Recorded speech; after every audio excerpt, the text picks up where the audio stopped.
resolution focused on one simple idea: ending the war.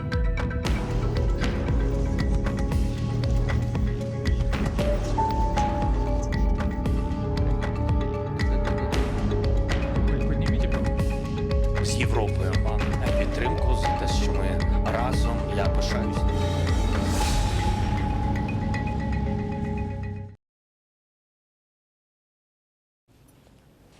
America's pivot is complete. In 2022, Washington was the biggest critic of Russia. 3 years later, it's a cheerleader, all thanks to Donald Trump. Yesterday marked 3 years of Russia's war. Ukraine and Europe prepared a UN resolution to mark the day. It called out Russian aggression. It also demanded a withdrawal of troops from Ukraine. 93 countries backed this resolution, 18 opposed it, and among those opposing, was the United States of America. It's a weird list to look at. You've got Russia, you've got North Korea, you've got Belarus and Mali, and then right at the end, you have the United States of America. Now, just to be clear, abstention was an option in the General Assembly. As always, India abstained from voting on the resolution. So did 64 other countries. They abstained. But the US made a conscious decision to reject instead of abstain. They rejected the resolution. It's a clear statement of support for Russia. Before voting, the US tried to lobby its Western allies. Washington wanted to kill this resolution. They wanted to adopt their own, a weaker draft that did not mention Russian aggression. That's what the Americans wanted. They wanted a draft that talked about a vague peace. But Europe and Ukraine refused to back it. Thus, the General Assembly passed the first draft. But in the Security Council, the US had better luck. Remember, the Council has been deadlocked since 2022. It has not been able to pass a single resolution on this war. Why? Because Russia has a veto. They simply shot down all Western drafts. But yesterday, that streak was broken. The United Nations Security Council adopted America's weaker resolution.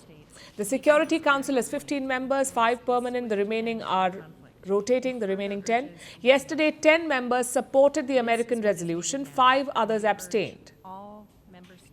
These were Britain, France, Denmark, Greece, and Slovenia. All of them are allies of America.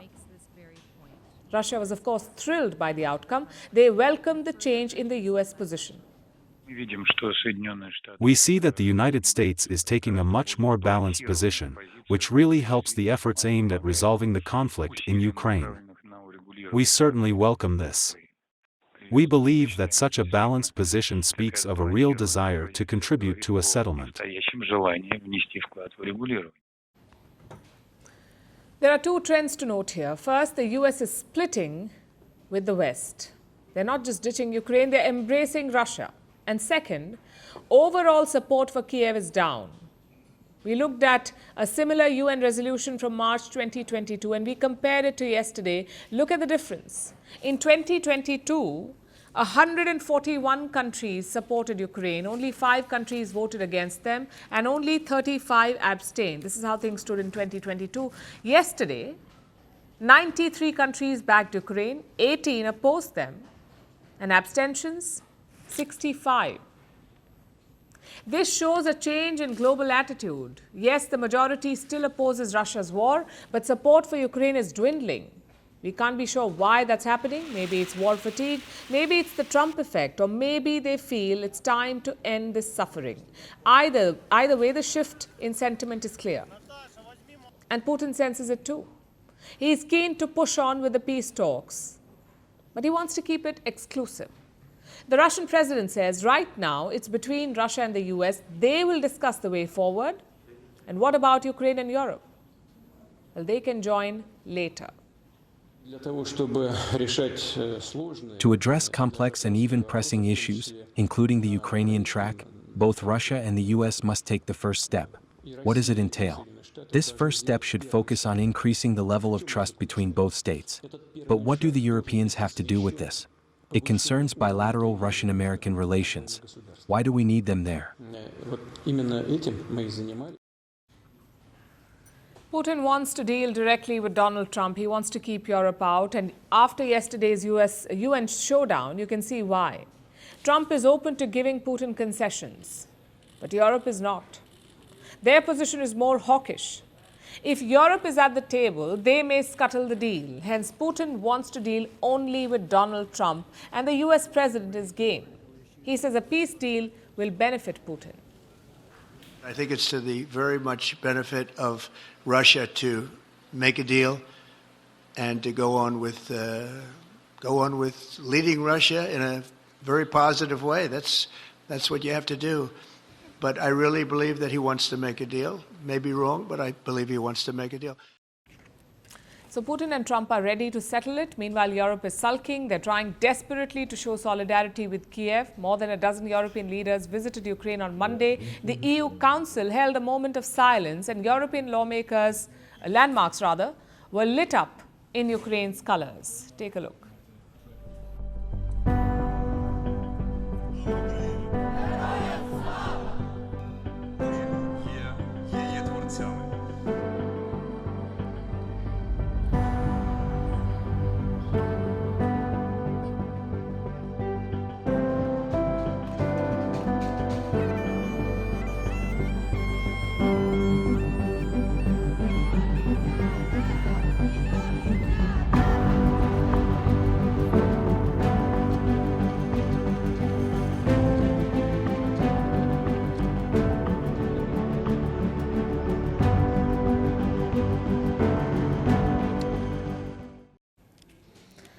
Well, this is all performative. It will not help Ukraine in the war. The momentum is clearly with the Russians now.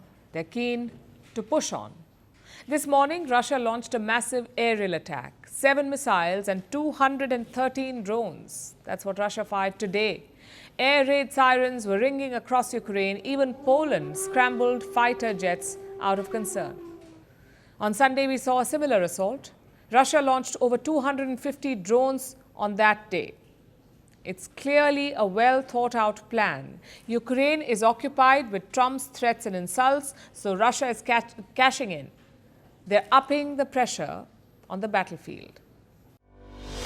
Merci beaucoup. Hi, how are you? Very well, thank you. Thank you for being here. Namaste, Mr. President. Bharat Kelogon, Komeri Namaste. How many people generally follow you in interviews? Typically, in a month, we have viewers up to 150 million. That's more than twice the population of France.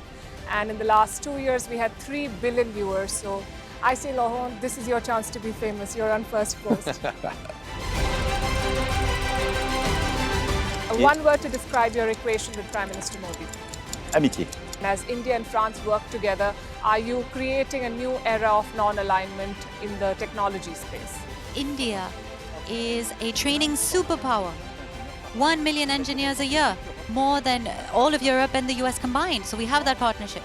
We have a partnership on the environment and the economy. We also have civilian nuclear programs, and that is something we've developed far beyond the France-India relationship. So we want to work together on AI. And then comes China with its DeepSeek, creating models at a fraction of the cost. Did that innovation take you by surprise? Did that breakthrough make you sit up and think, what did the Chinese do and how? But what did DeepSeek do? They took everything that was already available from the last AI model, and then they recalibrated it. So are you going to ban Chinese AI in France? So we don't have this American approach of banning tech because of where it comes from.